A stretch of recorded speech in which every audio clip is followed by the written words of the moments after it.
திருச்சிற்றம்பலம்.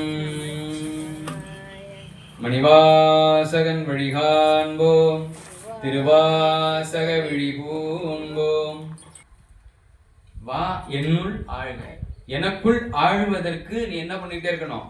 நான் எங்க போனாலும், எதுவாக இருந்தாலும், எத்தனை பிறவிகள் நான் எடுத்தாலும், என்னென்ன வடிவங்களில் என்னென்ன உயிரினங்களாக உயிரற்ற பொருள்களாக நான் இந்த புவிக்கு வந்தாலும், எல்லா நிலைகளிலும் பெருமானே என்னை ஆள்வதற்கு நீ என்னோடு வர வேண்டும். அப்படி நீ வர வேண்டுமே என்றால் இந்த பிறவியிலும் அடுத்த பிறவியிலும் எப்பொழுதும் உன்னுடைய நினைவும் உன்னுடைய திருவருளும் என்னோடு வாழ வேண்டும். என்னோடு என்ன பண்ணிட்டு இருக்கணும்? வாழணும். அதுதான் அவர் குறிப்பிடக்கூடிய அந்த வாழ்க அப்படின்றதனுடைய பொருள். அந்த 5-6 வாழ்கை அழகா குறிப்பிட்டிருக்கார். வாழ்த்தியது பெருமானை வான்னு கூப்பிடுறோம். சரிங்களா? யாரை ரொம்ப கூப்பிடுவோம்? நம்ம ஒரு நம்மளை அடிக்கடி ஒருத்தரை வாங்குங்க எங்க வீட்டுக்கு ஒரு முறையாவது வந்துட்டு போங்க, நீங்க வந்தா எங்களுக்கு சந்தோஷம் அப்படின்னு யாரை கூப்பிடுவோம்?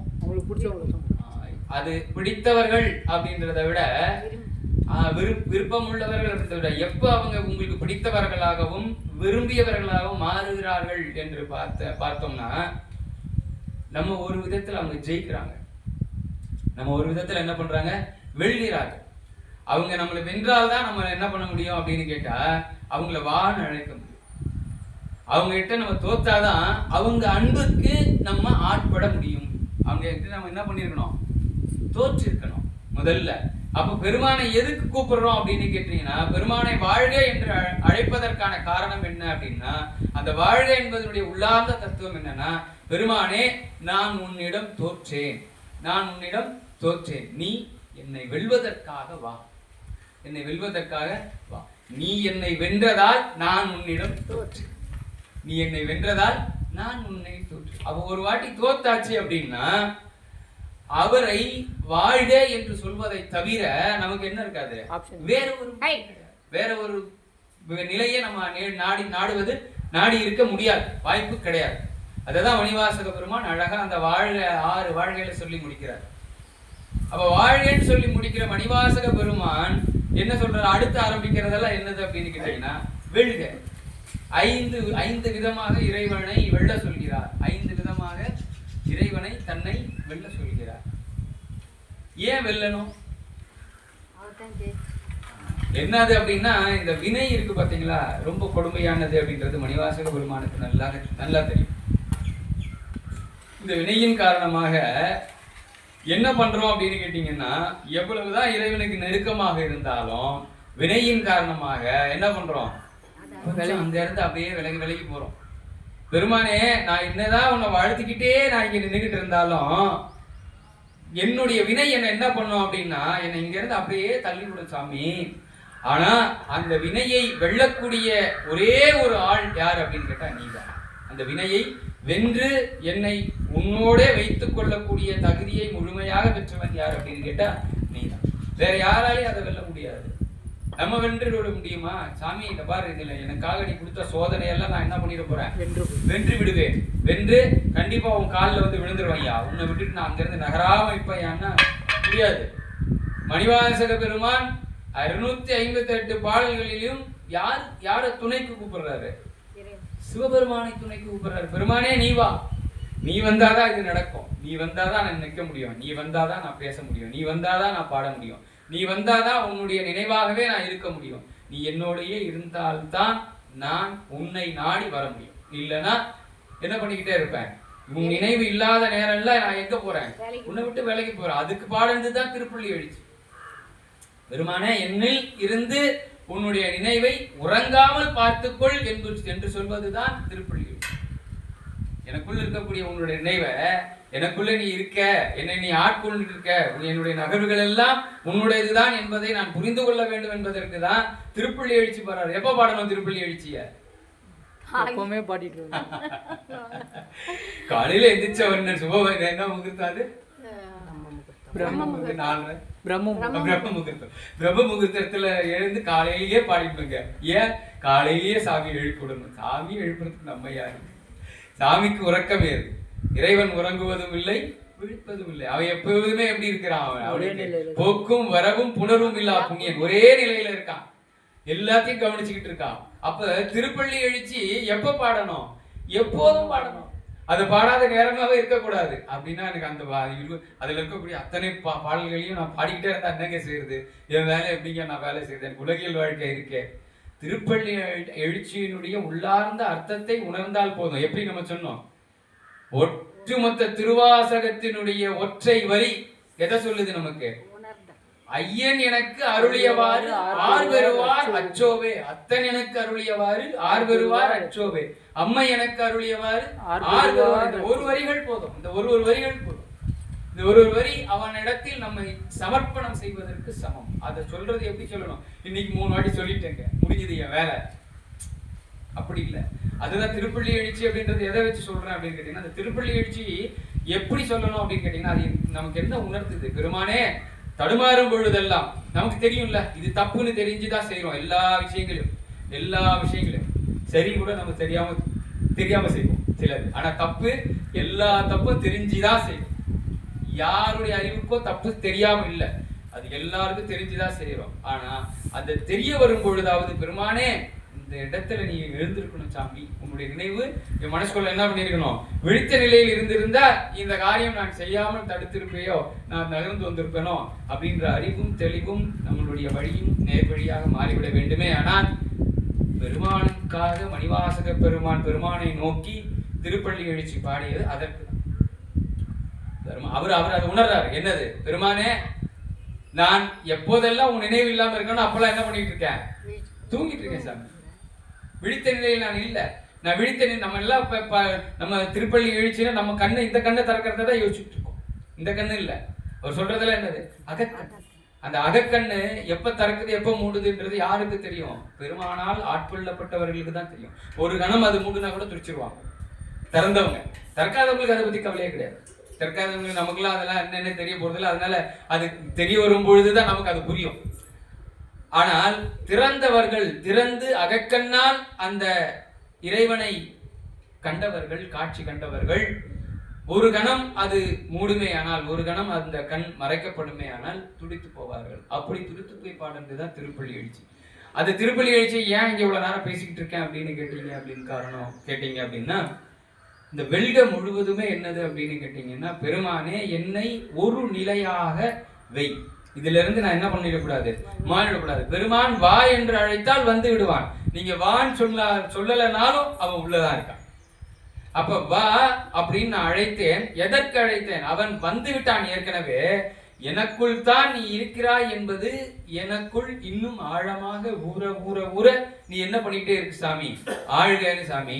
நீ அப்படி ஆழ்க, நீ உள்ள வர வர வர நீ எனக்குள் ஆழ்க ஆழ்க ஆழ்க ஆழ்ந்துகிட்டே உள்ள போயிட்டே இருந்தாலும் என் வினையின் காரணமாக நான் என்ன செய்வேன்?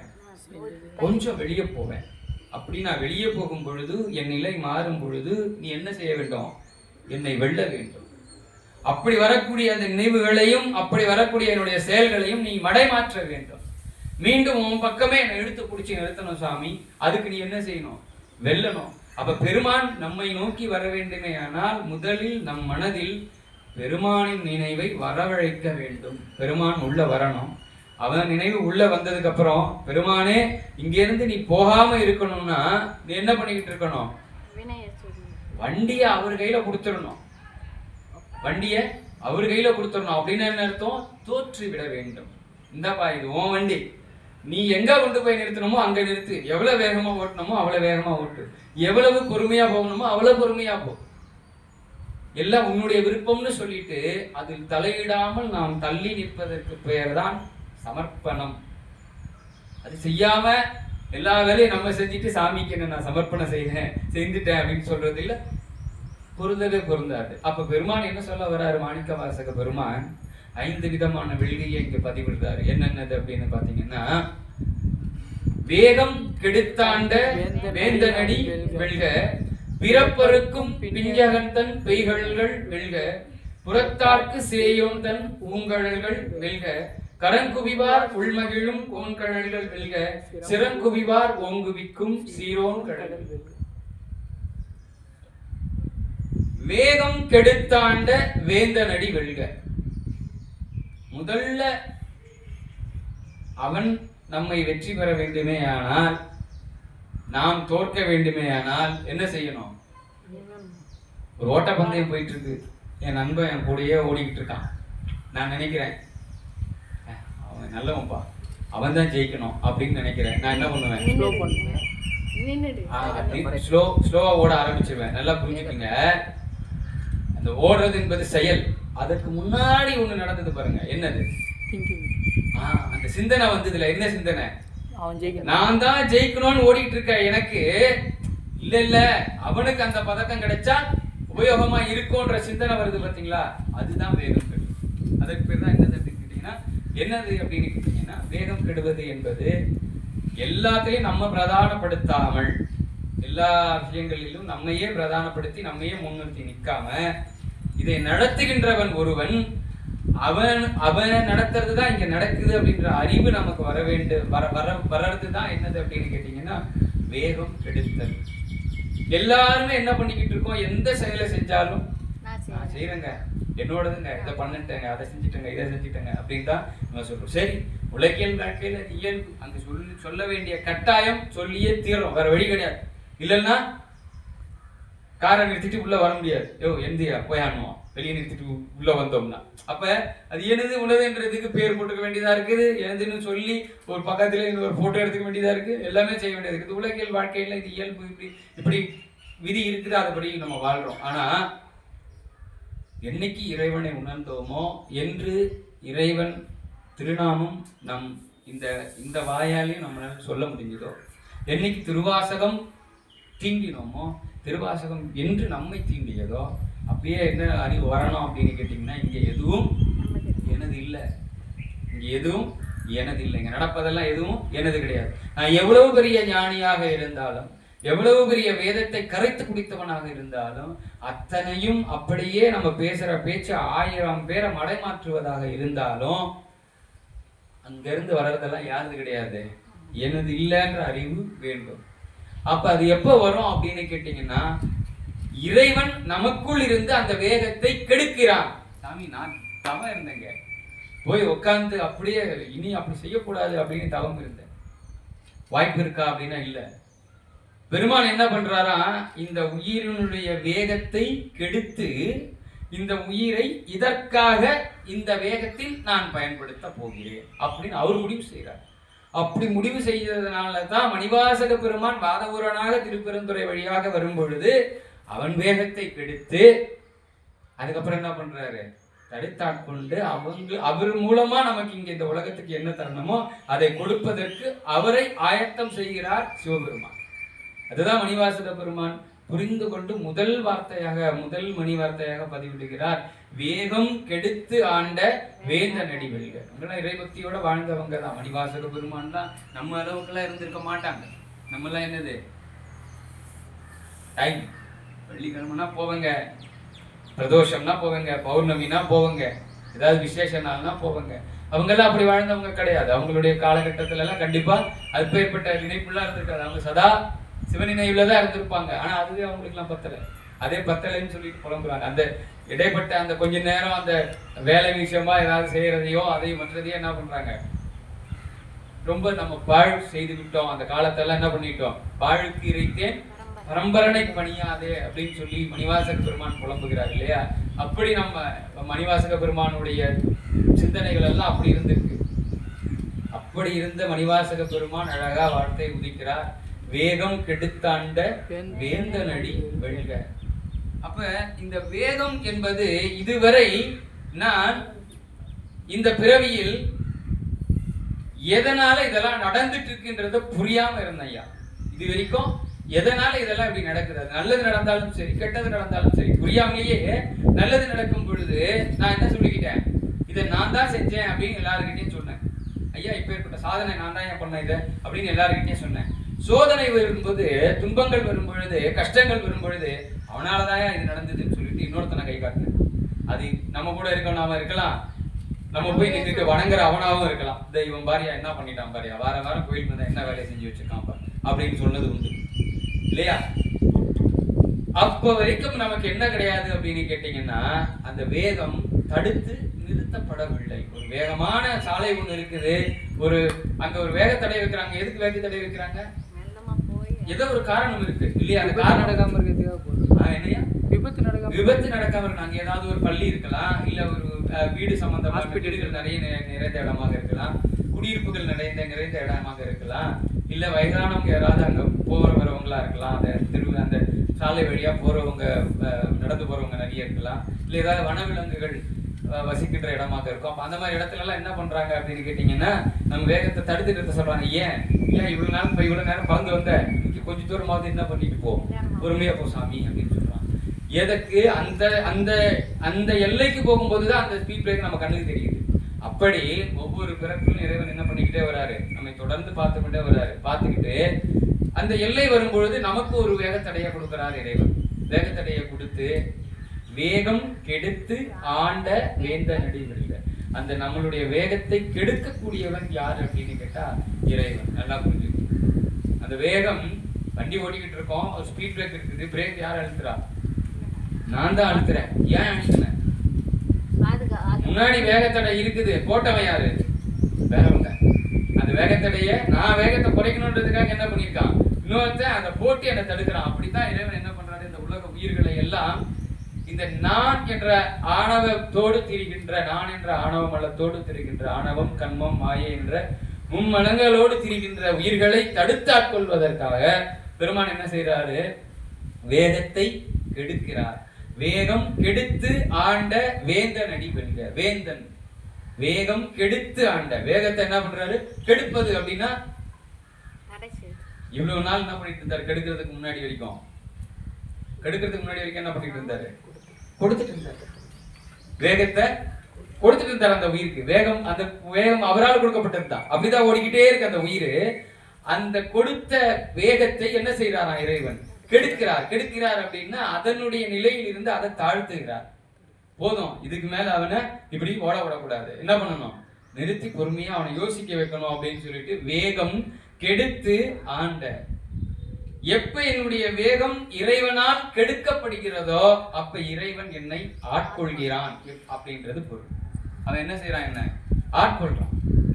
எதுக்கு என்னுடைய வேகத்தை கெடுக்கிறான், ஆட்கொள்வதற்கு தான் வேகத்தை கெடுக்கிறான். அப்ப வேகம் கெடுத்து ஆண்ட வேந்தன் அடி வெல்க. வேந்தன்னா வேந்தன், அரசன் அப்படின்னு ஒரு பொருள் உண்டு, தலைவன் என்ற ஒரு பொருள் உண்டு. வேந்தன் அறிவு சார்ந்தவன். வேந்தன்னா யார் அப்படின்னு கேட்டீங்க அப்படின்னா, ஆராய்ச்சி செய்து ஒரு பொருளை கண்டுபிடிக்கிறாங்க பாத்தீங்களா, அவங்களாம் யார் அப்படின்னு கேட்டீங்கன்னா வேந்தர்கள். ஆராய்ச்சி புதுசா கண்டுபிடிக்கிறாங்கல்ல, அவங்கள டாக்டரேட்னு சொல்றோம் இல்லையா, அவங்களாம் யார் அப்படின்னு கேட்டீங்கன்னா வேந்தர்கள். என்ன செஞ்சு கண்டுபிடிக்கிறாங்க, அதுக்கு பல நிலைகள் உண்டு இல்லையா. அந்த ஒரு விஷயத்தை கண்டுபிடிச்சு இந்த உலகத்துக்கு காமிக்கிறாங்க அப்படின்னா அதற்கு பல விதத்துல அவங்க ஆராய்ச்சி பண்ணி தோற்று ஆராய்ச்சி பண்ணி கடைசியில இதுதான் இது இப்படி கண்டுபிடிச்சிருக்கோன்றதை கொடுக்குறாங்க இல்லையா. அப்படி எந்த கடினமும் இல்லாமல் எந்த தோல்வியும் இல்லாமல் அவன் ஒருபோதும் நம்மிடத்தில் தோற்றதே கிடையாது. புரியுதுங்களா? அந்த எந்த தோல்வியும் இல்லாமல் உயிர்களை ஆராய்ந்து அதனுடைய தன்மையை உலகுக்கு உரைப்பவன் யார் அப்படின்னு கேட்டா இறைவன். மணிவாசக பெருமானை வேகம் கெடுத்து ஆண்ட வேந்தன் யார் அப்படின்னு கேட்டா இறைவன். எதற்காக அந்த வேந்தன் அப்படின்னா, எப்படி ஒரு அறிஞர் ஒரு விஞ்ஞானி கண்டுபிடிக்கக்கூடிய பொருள் என்ன பொருளா இருக்கும், இதுவரைக்கும் இல்லாததா இருக்கும். அப்பதானே அது கண்டுபிடிப்புன்னு சொல்ல முடியும். ஏற்கனவே கண்டுபிடிச்சதை திருப்பி கொண்டு வந்து கொடுத்தா அது கண்டுபிடிப்பு கிடையாது. நல்லா புரிஞ்சுக்கோங்க. இது வரைக்கும் இல்லாத ஒன்றை அவர் கண்டுபிடிச்சு கொடுத்தாதான் அதற்கு பேர் என்னன்னு சொல்லுவோம். வியந்து பார்ப்போம் எல்லாரும். அப்படியா, இப்படி முறுக்குன்னா போகுமா, வண்டி போகுமா அப்படின்னு எப்போ பார்த்தோம், சைக்கிளை விதிச்சுட்டு இருந்து வண்டி ஓடிட்டு இருக்க வரைக்கும் இல்லைங்க உட்காந்துக்கிட்டு இப்படி முறுக்குனாலே வண்டி போகுங்க அப்படின்னு சொல்லும் போது அது வியந்து பார்த்தோம் இல்லையா. அப்படி இல்லாததை ஒன்றை புதிதாக கொடுக்கும் பொழுதுதான் நம்மளால அதை என்ன பண்ண முடியுது, அது ஒரு ஆராய்ச்சி பொருள் கண்டுபிடிப்பு அப்படின்றத கண்டுபிடிக்க முடியுது. அப்படி மணிவாசக பெருமானை தடுத்து ஆட்கொண்ட, வேகம் தடுத்து ஆட்கொண்ட சிவபெருமான் என்ன கண்டுபிடிச்சாரு, வேந்தனடி வெல்க அப்படிங்கிறாரு. சிவபெருமான் மணிவாசக பெருமானை தடுத்து ஆட்கொண்டு எதை கண்டுபிடிக்கிறாரு, இந்த உலகிற்கு ஒரு கண்டுபிடிப்பு தராரு. என்ன கண்டுபிடிப்பு, திருவாசகம் என்ற கண்டுபிடிப்பை தருவதற்காக என்ன செய்யறாரு, திருவாசகம் என்ற கண்டுபிடிப்பு எப்படி கிடைக்கும் எல்லாருக்கும்? அந்த கண்டுபிடிப்பு எல்லாருக்கும் கிடைச்சிருமா? எல்லாராலையும் உணர்ந்துட முடியுமா? யோசிச்சு பாருங்க. திருவாசகம் என்பது இறைவன் வாய்மொழிந்த வார்த்தைகள். இறைவன் இந்த உலக உயிர்களுக்கு என்ன சொல்ல விரும்புகிறாரோ அதை எளிதாக சொல்ல நினைத்ததுதான் என்னது அப்படின்னு கேட்டீங்கன்னா திருவாசகம். 1000 நிலைகள் உண்டு, 1000 வழிகள் உண்டு இறைவனை உணர்வதற்கு. ஆனால் மிகவும் எளிதான வழி, ஒரே ஒரு எளிதான வழி, இன்னும் ரொம்ப தெளிவா, இன்னும் ரொம்ப மூர்க்கமா, இன்னும் ரொம்ப ஆணித்தரமா சொல்லணும் அப்படின்னா ஒரே ஒரு எளிதான வழி என்னது அப்படின்னு கேட்டீங்கன்னா திருவாசகம். அப்போ சிவபெருமானுடைய ஆவல் என்னது அப்படின்னு கேட்டீங்கன்னா, சிவபெருமான் அந்த வாதபூரனை தடுத்து ஆட்கொண்டு அவன் வேகத்தை கெடுத்து என்ன செய்யறாரு அப்படின்னு கேட்டீங்கன்னா, அவனுக்கு அவர் வேந்தனாகி, மாணிக்க வாசக பெருமாருக்கு வேந்தனாகி, அந்த வேந்தன் அந்த மாணிக்க வாதபூரனை என்னவாக மாற்றுகிறார்? வாதபுரனாக இருந்தவரை மாணிக்க வாசகராக மாற்றி அந்த கண்டுபிடிப்புனால ஏதாவது நமக்கு ஒரு பலன் கிடைக்கணும் இல்லையா? ஒரு கண்டுபிடிப்பு செய்யறாங்க அப்படின்னா அதனால இந்த உலகுக்கு ஒரு பொருள், ஒரு பலன் கிடைக்கணும் இல்லையா? அதற்காக நமக்கு கிடைக்கப்பட்ட பலன் என்னது அப்படின்னு கேட்டீங்கன்னா திருவாசகம். எதுக்குயா இதை வச்சுட்டு என்னையா பண்ண போறீங்க அப்படின்னா, இந்த உலக உயிர்களின் வேகம் எல்லாம் கெடுக்கப்பட வேண்டுமே ஆனால் அதற்கு முதல் படி திருவாசகம். இதற்கு முதல் படி, இறுதிப்படியும் திருவாசகம். முதல் படியும் திருவாசகம், இறுதிப்படியும் திருவாசகம். அப்பேற்பட்ட வேதத்தை நமக்கு கொடுப்பதற்காக மாணிக்க வாசக பெருமானுடைய வேகத்தை கெடுத்தாண்ட வேந்தனடி வெல்க அப்படிங்கிறாரு மாணிக்க வாசகர். அது அவருக்கு மட்டும் சொல்லிக்கிட்டது இல்லை. எந்தெந்த உயிர்களுக்கெல்லாம் சிவஞானம் தெரிகிறதோ, எந்தெந்த உயிர்களுக்கெல்லாம் சிவ அறிவு கிட்ட நெருங்குகிறதோ, எந்தெந்த உயிர்கள் எல்லாம் திருவாசகம் தீண்டுகிறதோ, எந்தெந்த உயிர்கள் எல்லாம் திருவாசகத்தில் திளைக்கிறதோ, அவர்களுக்கெல்லாம் முதலில் அவங்க எல்லாம் செய்ய வேண்டிய முதல் விஷயம், அதை செஞ்சாதான் திருவாசகம் புரிஞ்சுதுன்னு அர்த்தம். அது செஞ்சாதான் திருவாசகத்தை தொடுவதிலேயே பொருள் இருக்கு. அல்லாத வரைக்கும் நானும் கோயிலுக்கு வரேன், நானும் திருவாசகத்தை தொடுறேன், நானும் திருவாசகத்தை பேசுறேன், பாடுறேன் அப்படின்னு சொல்லிக்கிட்டே இருக்க வேண்டியதுதான். நம்ம முதல் படியே நமக்கு என்ன வேணும் அப்படின்னு கேட்டீங்கன்னா, நம் வேகம் கெடுக்கப்பட வேண்டும். வேகம் கெடுக்கப்பட வேண்டுமே ஆனால் முதல்ல சொன்ன அந்த 6 வாழ்க அடிப்படையில பெருமானிடத்தில் நம்ம என்ன செய்தாக வேண்டும்? தோற்றாக வேண்டும், ஒப்படைத்து விட வேண்டும். பெருமானே இந்த இது உனது, நீ வச்சுக்கோ அப்படின்னு சொல்லி கொடுத்துட்டு அதுக்கப்புறம் என்ன யோசிக்க கூடாது? மற்றதை பற்றி யோசிக்கவே கூடாது. அப்படி பயணிச்சாதான் பெருமான் நம்மளை ஃபுல் இன்சார்ஜ்ல எடுத்துப்பாரு. நல்லா புரிஞ்சுக்கிங்க. ஓகேப்பா, இவன் கொடுத்துட்டான், நம்ம கையில மொத்தமா கொடுத்துட்டான், அது இவனை நம்ம கையில பிடிச்சிக்கணும் அப்படின்ட்டு கொடுத்துட்டு இதெல்லாம் எங்கயா சாமிக்கு தெரிய போகுது, இதெல்லாம் தான் அவர்கிட்ட போகணும், இதுக்கெல்லாம் நாமளே பார்த்துக்கணும் அப்படின்னு நினைச்சிட்டு உட்காந்துட்டு இருந்தோம்னா அது முழுமையான ஒப்படைப்பு கிடையாது. அதான் அந்த முதல் வரியில மணிவாசக பெருமான் அழகா சொல்றாரு, வேகம் கெடுத்தாண்ட வேந்தன் அடி வெல்க. வேந்தனுடைய என்ன வெல்லணும்? அடி. அடினா வேந்தன் அடி வெல்க. அடினா திருவடி. ஏற்கனவே நேற்று சொன்னது போல என்னது? திருவடி என்பது அவருடைய பாதத்தை அங்க குறிப்பிடல, அவரோட பாதையை. மணிவாசக பெருமானை சிவபெருமான் எந்த பாதைக்கு ஈர்த்து ஆட்கொண்டாரோ, என்ன சொல்றாரு சிவபெருமான் மணிவாசக பெருமானுக்கு? இந்த உலகத்துல நடக்கிறது எல்லாம் நான் தான் பண்ணிட்டு இருக்கேன், உன்னோடது இங்க ஒண்ணுமே கிடையாது அப்படின்ற புரிதலை மணிவாசக பெருமானுக்கு சிவபெருமான் ஊட்டுகிறார். அந்த நெறி, அந்த பத்தி நெறி, அதுக்கு பேர் என்னது? பத்தி இத்து பத்தி நெறி.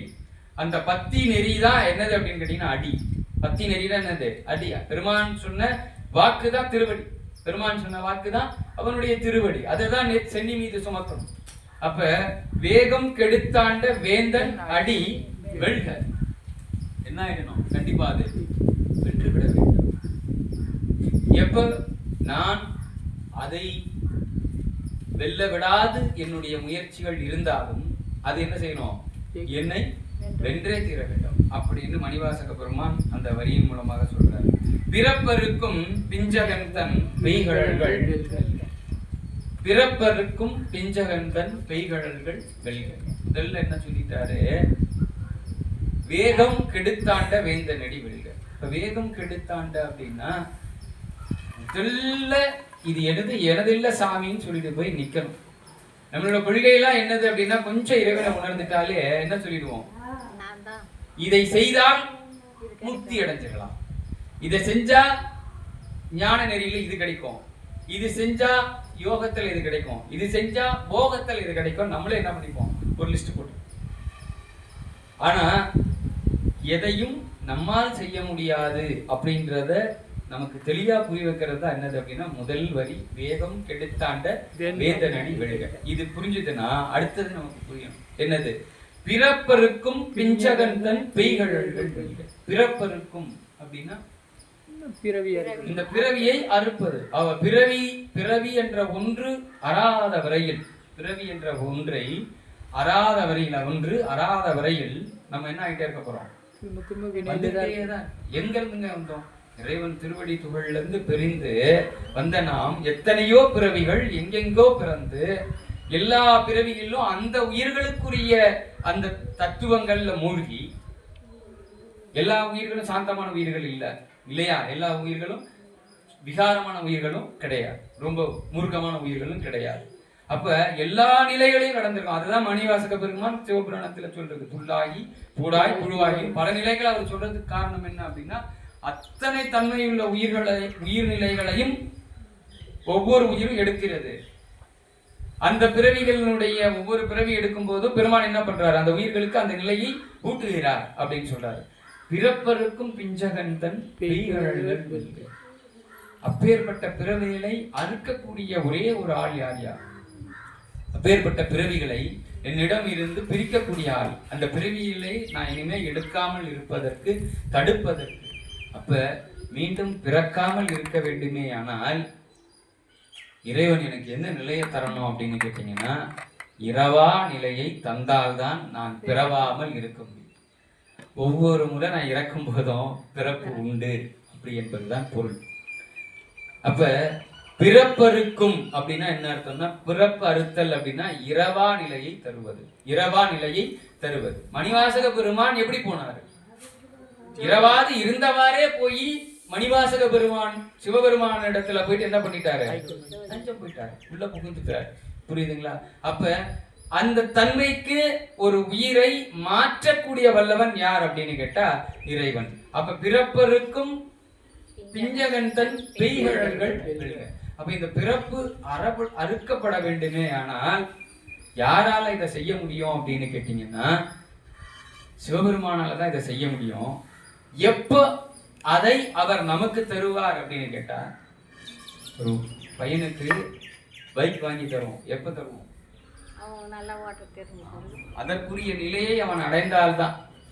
அதற்குரிய நிலையை அவன் அடைஞ்சிட்டான்னா சரிப்பா, அவன் நம்பிக்கையோட இவன் கொண்டு போயிட்டு நல்லபடியா போயிட்டு வருவாயா அப்படின்னா தான் அதை வாங்கி தருவோம். பெருமான் இந்த பிறப்பை, இந்த பிறவி என்னும் பெருங்கடலை நாம் கடந்து கரையேற வேண்டுமே. ஆனால் நாம் அடைய வேண்டிய கரை, நாம் அடைய வேண்டிய எல்லை எது அப்படின்னு கேட்டீங்கன்னா, வேகம் கெடுத்தாண்ட வேந்தனடி விழுக. வேகத்தை எப்ப நீங்க கெடுக்கிறீங்களோ, வேகம் எப்போது இறைவன் திருவருளோடு உங்களின் வேகம் கெடுக்கப்படுகிறதோ அப்ப நீங்க எதற்கு தயாராகிறீங்கன்னு அர்த்தம்.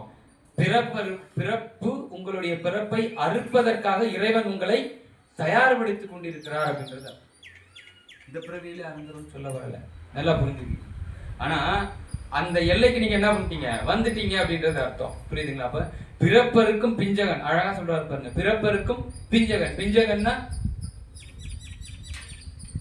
பிஞ்சகன்னா அழகிய நீண்ட கூந்தலை உடையவன் அப்படின்றது அர்த்தம். இந்த கூந்தல், பெருமானுடைய கூந்தல் எதற்கு ஒப்பிடப்படுகிறது? பல இடங்கள்ல பார்த்திருப்போம். ஞானத்திற்கான தத்துவம் பெருமானுடைய கூந்தல். ஞானத்திற்கான தத்துவம் பெருமானுடைய கூந்தல். அப்ப பிறப்பருக்கும் பிஞ்சகன் தன் பெய்கழல்கள் வெல்க. பிறப்பருக்கும் பிஞ்சகன் தன் பெய்கழல்கள் வெல்க. அப்ப பிஞ்சகன் அப்படின்னா அந்த ஞானத்துக்கு உரியவன் என்ன பண்றானா, எப்ப ஒரு பால் இருக்கு, ஒரு டம்ளர் நிறைய பால் வச்சிருக்கீங்க, அதுல கொஞ்சம் தண்ணி கலக்குறீங்க, என்ன ஆகுது? அந்த பால்ல தண்ணி கலந்ததுக்கு அப்புறம் பால் எது தண்ணி எதுன்னு நமக்கு தெரியறது இல்லை, அதுவும் பாலாகவே ஒன்றி போயிடுது. அப்படி இறைவனிடத்தில் இருக்கக்கூடிய அந்த ஞானம் எந்த உயிர்கள் வேகம் கெடுக்கப்படுகிறதோ, எந்த உயிர்களின் வேகம் கெடுக்கப்படுகிறதோ அந்த உயிர்களுக்கு அந்த ஞானம் என்ன பண்ணுதான்? பாய்ச்சப்படுகிறது. அந்த ஞானம் அந்த உயிர்களுக்கு பாய்ச்சப்படும் பொழுது அந்த உயிர்கள் பிறப்பை அறுக்கக்கூடிய நிலைக்கு அவைகள் என்ன ஆகுது, முன்னேற்றம் அடைந்து போகிறது. அப்ப இந்த ரெண்டு நிலையிலையும் நமக்கு அந்த ஞானத்தையும் நம் பிறப்பையும் அறுக்கக்கூடியவன் யார் அப்படின்னு கேட்டா இறைவன். அதற்கு முதல் நிலை நமக்கு என்ன வேணும் அப்படின்னு கேட்டீங்கன்னா, நம் வேகம் தடுத்து ஆட்கொள்ளப்பட வேண்டும். அதுக்கப்புறம் தான் என்ன ஆகணும், அப்ப சாமி எனக்கு அடுத்த பிறவி வேண்டாம் அப்படின்னு நம்ம சொல்லணும். அப்படின்னா வேண்டாம் அப்படி கேட்கணும் அப்படின்னா முதல்ல நம்ம என்ன பண்ணிருக்கணும், சாமி எனக்கு அடுத்த பிறவி வேண்டாம்னு சொல்லி எல்லாரும் போய் கேட்கணும் இல்லையா? போதையா நீ படுத்தின பாடெல்லாம் போதும் சாமி, இதோட என்னை விட்டு அடுத்த பிறவி எனக்கு வேண்டான்னு போய் நின்று கேட்கறோமா இல்லையா? அதை கேட்கறதுக்கு முன்னாடி நம்ம என்ன செஞ்சிருக்கணும், அதற்கு முன்னாடி நமக்கு என்ன ஆயிருக்கணும், வேகம் கெடுக்கப்பட்டிருக்க வேண்டும். நல்லா புரிஞ்சுக்கங்க. வேகம் கெட்டு இருந்தா அவங்கிட்ட போய் என் பிறப்பார்த்து கேட்போமா? அதுதான் ஞானம். நல்லா புரிஞ்சுக்கங்க. அந்த வேகம் கெட்டு போயிருந்தது அப்படின்னா அவங்கிட்ட போய் நான் என்ன கேட்க மாட்டேன். மணிவாசக பெருமான் இப்படி எழுதல, பாடல. நல்லா புரிஞ்சுக்கீங்க. பிறப்பறுக்க என் பிஞ்சகன் தன் பேய்கழல்கள் வெல்க. நான் பிறப்பு அறுக்கிறதுக்கு சாமி எனக்கு இதெல்லாம் செய்யப்பா அப்படின்னு சொல்லல. பிறப்பு அறுக்கும் பிஞ்சகன் தன் பேய்கழல்கள் வெல்க. அப்ப பிறப்பை அறுக்கக்கூடிய ஆற்றல் யாருடையது? எப்ப அறுப்பான்றது அவனுக்கு தான் தெரியும். சாமி எனக்கு போதும்னு சொல்லிட்டு நான் நிக்க முடியாது. என்ன வச்சுட்டு அவர் என்ன நாடகம்லாம் ஆடணும்னு இருக்கோ அதெல்லாம் நாடகம்லாம் ஆடி முடிச்சுட்டு தான் இதுல இருந்து விடுதலை நமக்கு. அதுக்கு முன்னாடி இங்க போதுங்க, இந்த 2 நாள் நான் வாழ்ந்துட்டேன், நான் வந்துடுறேங்கன்னு சொன்னா விட போறது இல்லை. அதே மாதிரி நான் இன்னும் கொஞ்ச நாள் இருக்குங்க, என்னை விட்டுருங்களேன் அப்படின்னு சொன்னாலும் விட போறது கிடையாது. வாடானா போயிட்டே இருக்கணும், இருடானா இங்க இருந்துதான் ஆகணும். அப்படி பிறப்பருக்கும் பிஞ்சகன் தன் பெய்கழல்கள் அப்படிங்கிறார். பெய்கழல்கள்னா பிறப்பருக்கும் பிஞ்சகன் தன் பெய்கழல்கள். பெய்தல் அப்படின்னு என்ன அர்த்தம்? பொழிதல் அப்படின்றது. எப்போதும் ஞானத்தை பெய்து கொண்டிருக்கக்கூடிய திருவடிகள் அப்படின்றார். எங்கெங்க இருக்குது? திருக்கல்லில் கோயில்ல இருக்குதா, திருப்பெருந்துறையில இருக்குதா, திருவண்ணாமலையில இருக்கா, சிதம்பரத்துல இருக்கா, எங்கெங்க போனோம்? எல்லா இடத்திலையும் இடையறாது பெய்து கொண்டிருக்கின்ற கழல்கள் எதை கொடுக்குது? ஞானத்தை கொடுத்துக்கிட்டே தான் இருக்கு. இந்த உலகம், இந்த பிரபஞ்சம் என்ன பண்ணிக்கிட்டே இருக்கு?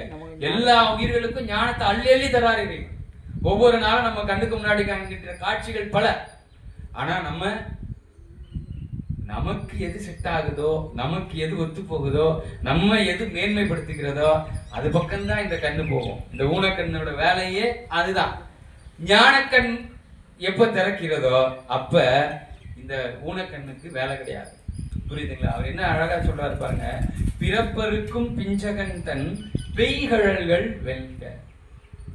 பெருமானே, மழை போல ஞானத்தை பொழிகின்ற உன் திருவடிகள், மழை போல அருளை வாரி வீசுகின்ற உன் திருவடிகள், மழை போல கருணையை அள்ளி வீசுகின்ற உன் திருவடிகள் என்ன பண்ணுது? எல்லா உயிர்களையும் பிறப்பறுப்பதற்காக மட்டுமே இருக்கிறது. அது உலா எதுக்கு வருது? சென்னிபத்துல சொல்றாரு இல்லையா? எல்லா இடத்துலயும் எங்க இருக்குது அவருடைய திருவடி துகள்கள்? எங்க இருக்குதான்? எல்லா உயிர்கள். ஏன் தலைமையில மட்டும் இல்ல, மனுஷ பய உயிர்கள் தலை மேல மட்டும் கிடையாது. இந்த உலகத்தில் பிறக்கின்ற எல்லா உயிர்கள், அது ஓரறிவு உயிராக இருந்தாலும் சரி, அது எத்தனை அறிவு உயிராக இருந்தாலும் சரி, எல்லா உயிர்களினுடைய உச்சியிலையும் என்ன இருக்குது? திருவடி துகள்கள். எதுக்கு? அந்த உயிரினுடைய பிறப்பை அறுப்பதற்காகவே தொடர்கிறது. ஏன்? அந்த துகள்கள் அதுக்குள்ள இருக்கக்கூடிய அந்த வீரியத்தை, அந்த ஞானம் என்னுகிற வீரியத்தை நமக்கு என்ன பண்ணிக்கிட்டு இருக்கு? அனுப்பிக்கிட்டே இருக்கு. எப்படி ஒரு பாத்திரத்துல தண்ணி வைக்கிறோம், அந்த பாத்திரத்துல இருக்கக்கூடிய தண்ணி சுடன்னா என்ன பண்றோம்? அதுக்கு கீழே நெருப்பை என்ன பண்றோம்? ஓரளவுக்கு அதுலயே நம்ம நெருப்பிலே என்ன பண்ணிடுவோம்? அளவு வைக்கிறோம் இல்லையா? இப்பெல்லாம் ரொம்ப அதிகமா வச்சா என்ன ஆயிடும்? தீஞ்சிடும். ஒரு சமையல் செய்யறோம், ரொம்ப அதிகமா வச்சா என்ன ஆயிடும்? தீஞ்சிடும். ரொம்ப கம்மியா வச்சா வேகாது, ரொம்ப நேரம் ஆகும் சமைக்கிறதுக்கு. அப்படி பெருமான் என்ன செய்யறாரு? இருக்கின்ற உயிர்கள், படைக்கப்பட்டிருக்கின்ற உயிர்களுடைய தன்மையை பொறுத்து பெருமான் என்ன செய்யறாரு? எல்லா இடத்திலையும் ஞானத்தை வச்சு அந்த ஞானத்தை எல்லா உயிர்களின் மீதும் பொழிகிறார். எப்பொழுது அந்த உயிர்கள் அந்த ஞானத்தை புரிந்து கொள்வதற்கும் தெளிந்து கொள்வதற்கும் உடைய நிலையை அடைகிறதோ அந்த நிலையை இறைவன் என்ன செய்யறாரு? அப்ப அந்த நிலைக்கு வரும் பொழுது இறைவன் அதை உணர்த்தி அந்த உயிர்களை ஆட்கொண்டு என்ன பண்றாரு?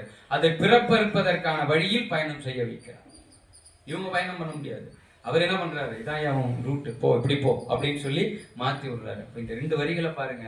வேகம் கெடுத்த ஆண்ட வேந்தனடி விழுக பிறப்பருக்கும் பிஞ்சகந்தன் பெய்கழல்கள் வெல்க. பெய்கழல்கள் வெல்க. உன்னுடைய இணையார் திருவடிகள் எப்பொழுதும் என்ன பண்ணிக்கிட்டு இருக்கு, ஞானம் என்பதை எப்பொழுதும் நமக்கு பொழிந்து கொண்டிருக்கிறது. எதற்கு அப்படின்னா, எல்லா உயிர்களின் மீதும் அந்த ஞான துகள்கள் பரவ பரவ பரவ அந்த உயிரினுடைய பிறப்பு இறைவனின் கருணையோடு அறுக்கப்படும். அதாவது இரவா நிலையை அந்த உயிர்கள் சென்று அடையும். அதுதான் 2வது வெல்கையில நமக்கு சொல்ல வராரு. புறத்தார்க்கு சேயோன் தன் பூங்கழல்கள் வெல்க. புறத்தார்க்கு சேயோன், நீங்க புரட்டி பார்த்தா கூட சரி, எங்க போய் ஆராய்ச்சி பண்ணி தேடினாலும் சரி, திருவாசகத்துல இருப்பது போல ஒரு சமத்துவம் எங்கேயுமே பார்க்க முடியாது. திருவாசகத்தில் இருக்கிறது போல ஒரு சமத்துவம்னா நான் சொல்லக்கூடிய சமத்துவம் இங்கே இந்த உலகத்தில் இருக்கக்கூடிய நமக்குள்ள இருக்கக்கூடிய பிரிவினைகள், சாதி, மத, அந்த இதை சொல்லல. சமத்துவத்திலேயே அவர் ரொம்ப மேல போய் நின்று சொல்றாரு.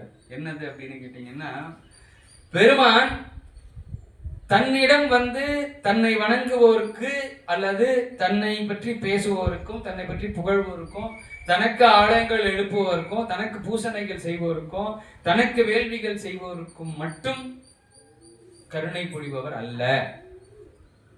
அவன் யாரு? எல்லாருக்குமே. நீ வணங்காத, உன்னை வணங்க வைப்பவன் அவன்தான். அவனை வணங்காமல் வெளியில நிறுத்தி வச்சிருக்கவன் அவன்தான்.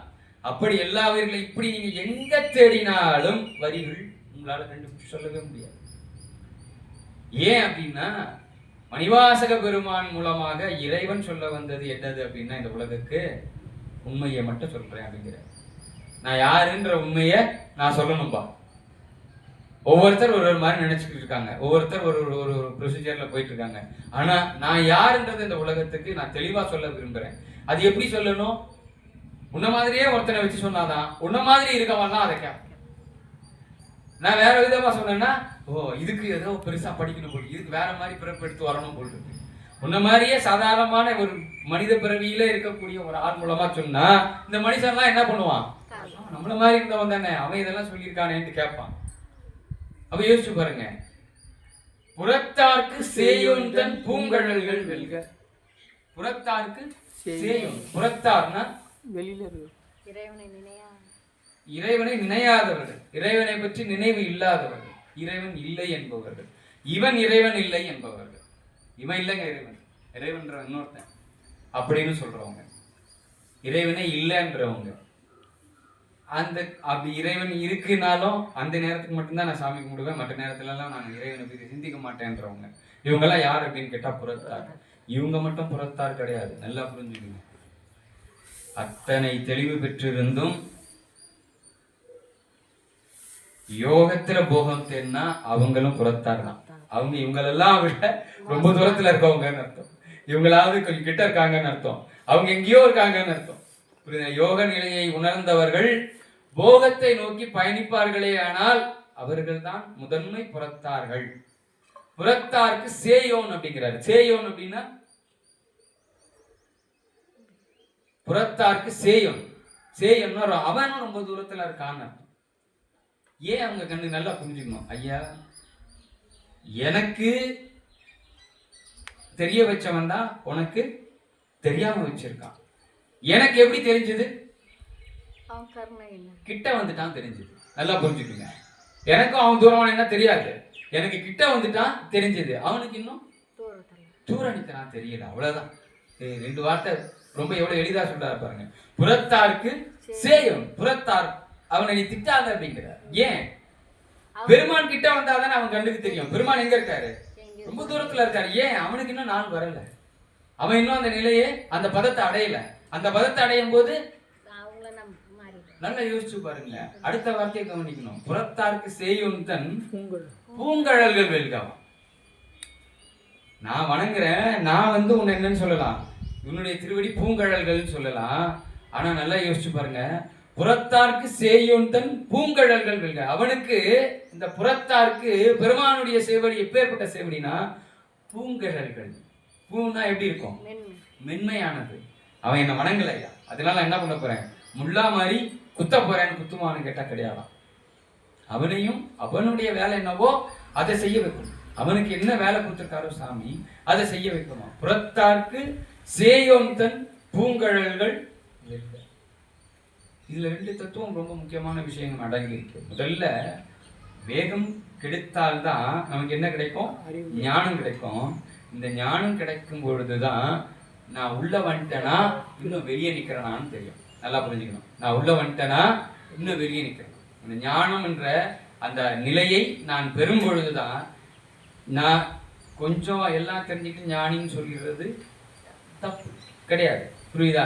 எவ்வளவு பெரிய ஞானியா இருந்தாலும் எனக்கு ஒன்றும் தெரியாதுன்றான் பாருங்க, அவன் தான் உண்மையான ஞானி. இன்னும் அவன் போக வேண்டிய தூரம் ரொம்ப தூரம் இருக்குன்னு அவனுக்கு புரியுது. ஏன்னா அவனுக்கு தெரியும் அளவு. இறைவன் ரொம்ப பெரியவன். நான் வந்து இருக்கக்கூடிய இடம் ரொம்ப சின்ன இடம்.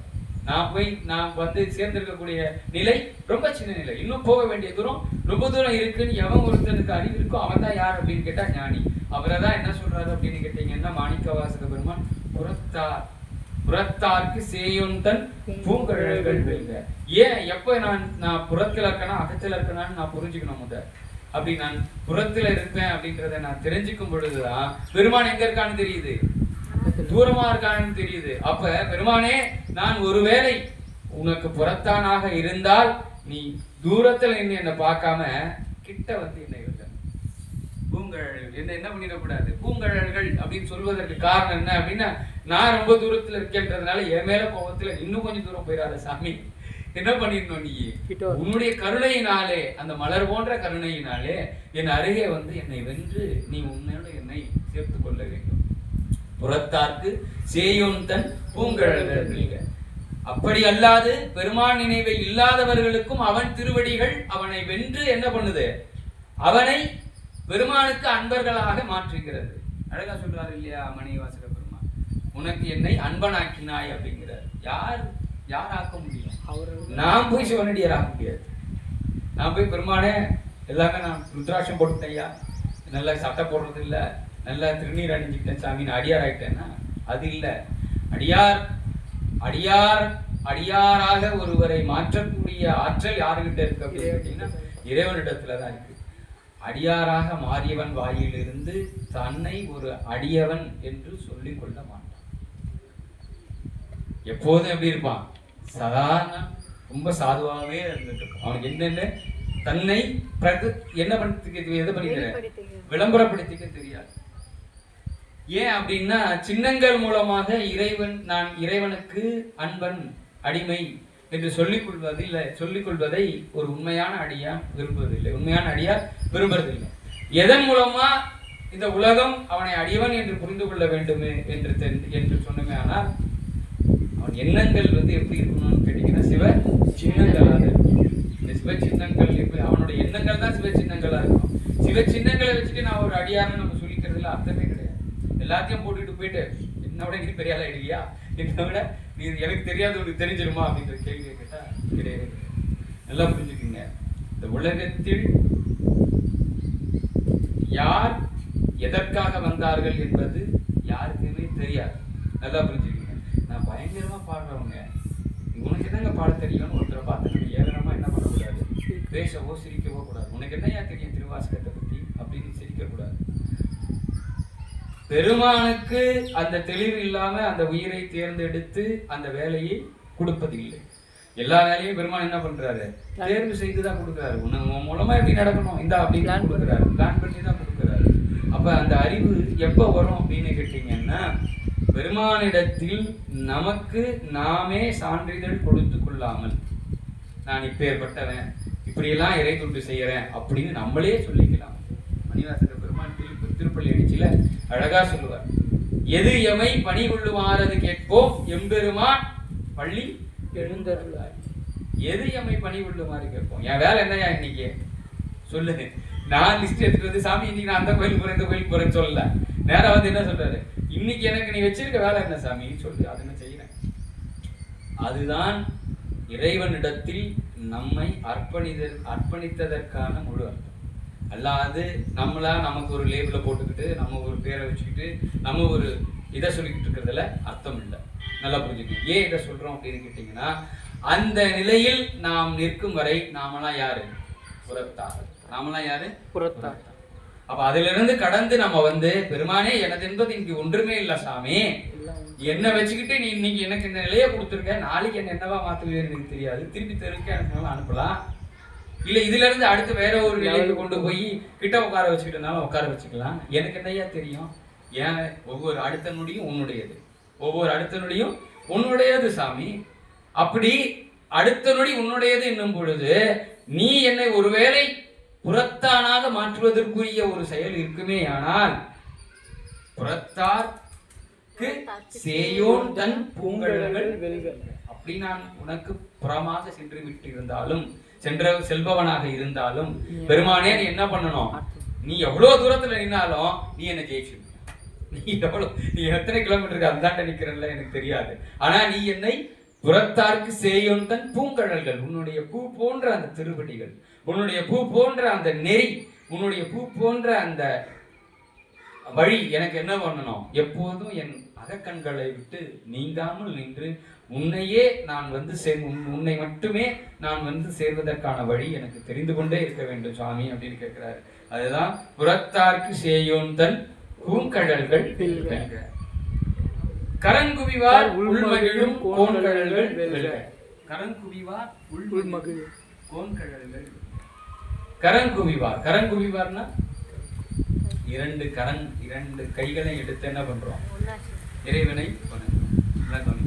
கரங்குவிவார் உள்மகிழும் கோன்கழல்கள் வெல்க. கரங்குவிவார் உள்மகிழும், உள்ளம், கரங்குவிவார் உள்மகிழும் கோன்கழல்கள் வெல்க. கரங்குவிவார் உள்மகிழும் கோன், கரங்குவிவார் உள்மகிழும் கோன். நல்லா புரிஞ்சுக்கணும். கரங்குவிவார் உள்மகிழும் கோன். நீங்க கரங்குவிக்கிறீங்கன்னு வச்சுங்க, உள்ள இருந்து மகிழ்றது யாரு? இறைவன்.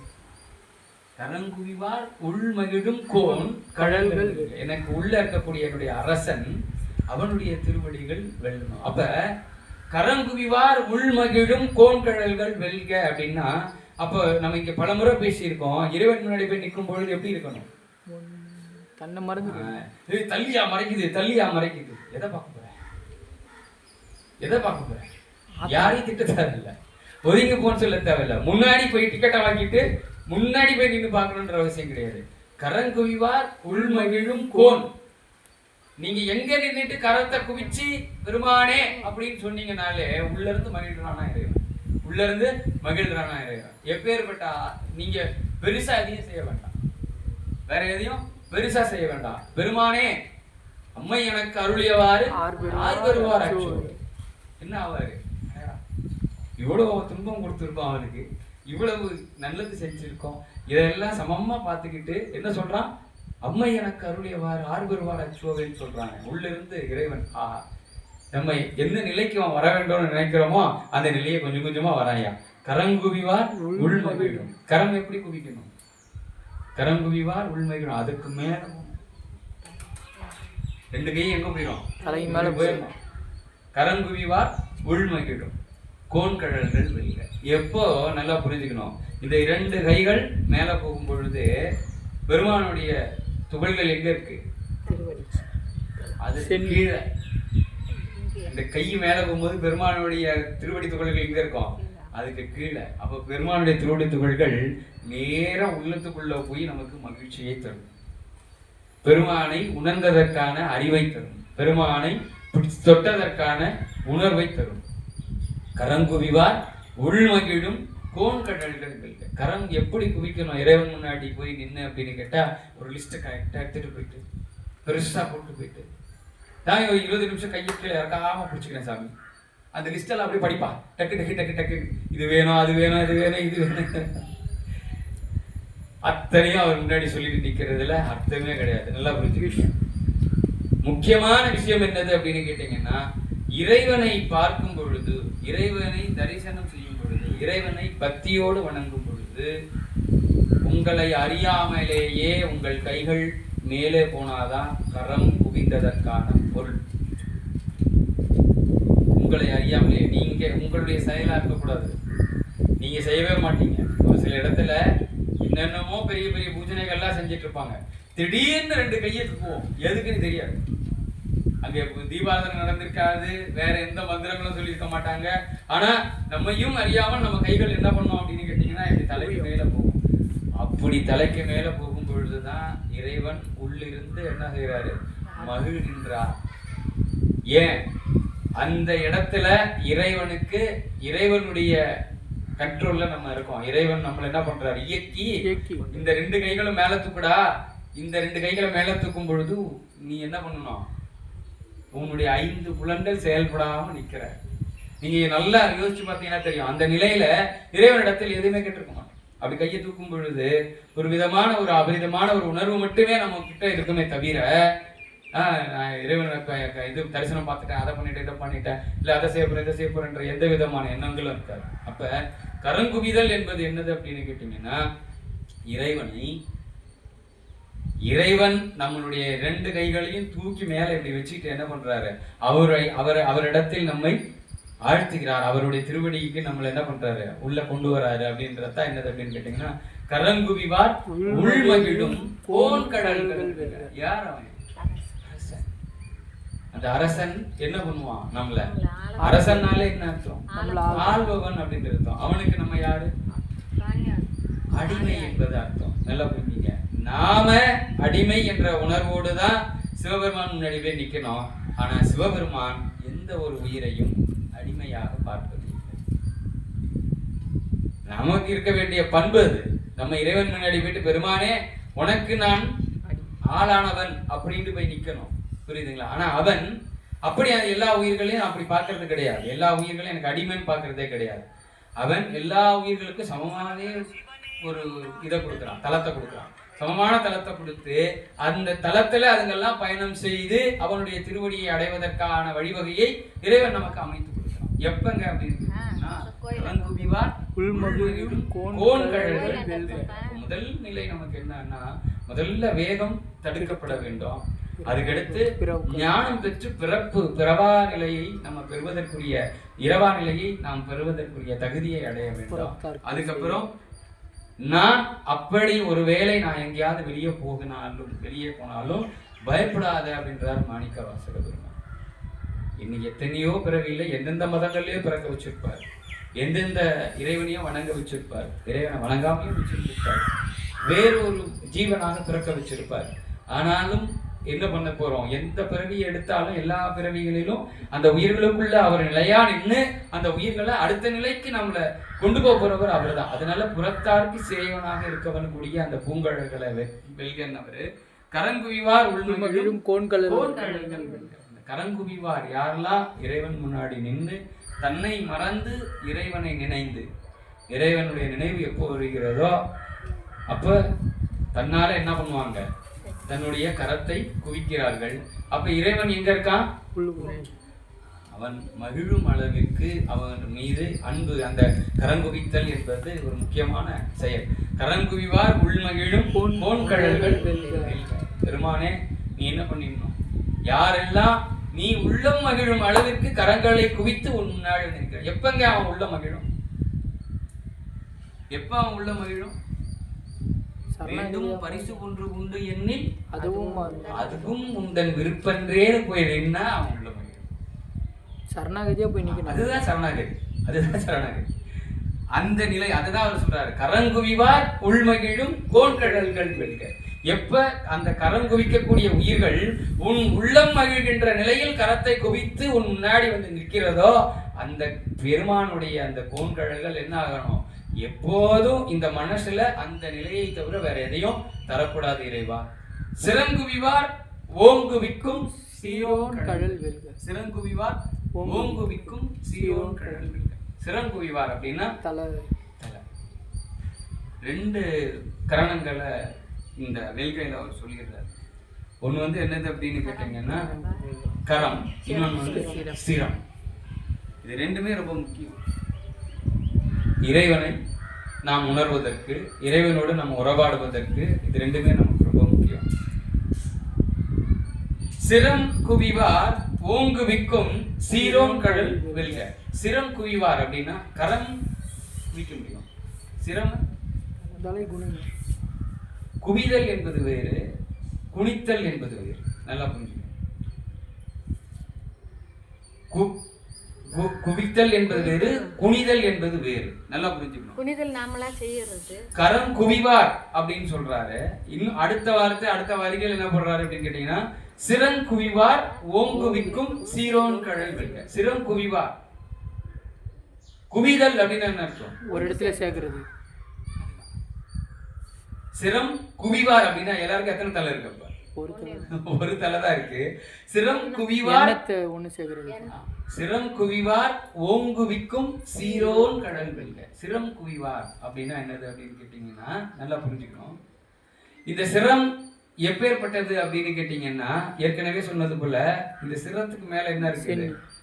சென்னி. அந்த சென்னிக்கு மேல இறைவனுடைய திருவடி துகள்கள் எப்போதும் பயணம் செஞ்சுக்கிட்டே இருக்கு. புரியுதுங்களா? ஆனா இந்த சிரத்துலதான் பெருமான் எதை வச்சிருக்காரு அப்படின்னு கேட்டீங்கன்னா, அந்த அறிவு என்ன இருக்கு? அறிவு. அறிவு என்ற ஒண்ணு எதை தேக்கி வச்சிருக்கு? வினயை தேக்கி வச்சிருக்கு. அந்த வினையின் அடிப்படையில தான் நம்ம என்ன பண்றோம் அப்படின்னு கேட்டீங்கன்னா, நம்மளுடைய இயல்பு வாழ்க்கையை வந்து மாறி மாறி வாழ்ந்துட்டு இருக்கோம். ஒரு இடத்துல நல்லது செய்யறோம், ஒரு இடத்துல இல்ல கிடையாது அந்த மாதிரி. அப்ப இந்த சிரத்தை குவித்தல் அப்படின்றது என்னது அப்படின்னு கேட்டீங்கன்னா, எப்படி இந்த ரெண்டு கைகள் இப்படி இப்படி இருக்க வரைக்கும் அது என்ன பண்ணிக்கிட்டு இருக்கோம்? அதுதான் முக்கியம். இப்படி நீங்க வச்சிருக்க வரைக்கும் அது ஏதாவது ஒரு வேலையை செஞ்சுக்கிட்டே தான் இருக்கும். இப்படி வச்சிட்டீங்கன்னா ஒரே இடத்துல இதுல இப்படி இருக்கக்கூடிய கைகள் ஏதாவது செயல்படுமான்னு கேட்டா செயல்படாது. இந்த கைகள் என்ன செய்யாது? வேற ஒரு இந்த கைகள் எதற்காக இந்த உலகியல் வாழ்க்கைக்கு இறைவனால் கொடுக்கப்பட்டதோ அந்த வேலையை செய்யாது. ஒரு சாப்பிட்றதுக்கோ, யாராவது ஒருத்தரை வந்து கையை கொடுக்கறதுக்கோ, குத்துறதுக்கோ, அடிக்கிறதுக்கோ, உதைக்கிறதுக்கோ, இல்ல கட்டி அடிக்கிறதுக்கோ இது என்ன அங்க போறது இல்ல, உதவ போறது இல்லை. இப்படி வச்சிட்டீங்க அப்படின்னா அது கரங்குவித்தல். சரங்குவித்தல் என்பது என்ன அப்படின்னு கேட்டீங்கன்னா, உள்ள இருந்து அவன் என்ன பண்ணிக்கிட்டு இருக்கான்? நமக்கு வினையை கொடுத்து இதுதான் என்ன பண்ணிக்கிட்டு இருக்கு? இருக்கக்கூடிய எல்லா கரணங்களையும் இயக்கிட்டு இருக்கு. மாயை அங்கதான் இருக்கு. மாயை எல்லாத்தையும் இயக்கிட்டு இருக்கக்கூடிய ஆள் யாரு இவருக்கு கேட்டா இவரு. அதனாலதான் ஃபைனலா சொல்றாரு, சிறங்குவிவார் ஓங்குவிக்கும் சீரோன் கடல் வெல்க. சிறங்குவிவார்னா என்னது அப்படின்னு கேட்டீங்கன்னா, இத்தனை நாள் நான் சொல்லிட்டு இருந்தேன்ல, பெரிய அறிவாளிங்க யாரு எனக்கு தெரியாது என்னங்க தெரிய போகுது. அது ஞானத்திலேயாவது இருக்கட்டும், உலகியலையாவது இருக்கட்டும். ஆனா எல்லாத்துலயும் என்ன இருக்கு? ஏன் நான் பன்னீர் திருமுறைகளும் கரைச்சு குடிச்சவங்க அப்படின்றது எங்க இருக்கு? பன்னீர் திருமுறைகள் இங்க இருந்து பிரயோஜனமே இல்ல. இங்க அதை தேக்கி வச்சு பிரயோஜனமே கிடையாது. ஏன்? இந்த உடல் வரைக்கும் தான் இது நிலைக்கும். இந்த பிறப்பு முடிஞ்சது அப்படின்னா அது கூட வருமானம் கேட்டா வராது. அப்ப நான் அவ்வளவு பெரிய ஆள் இல்ல அப்படின்னு நினைக்கத்தான் அது என்ன ஆகும்?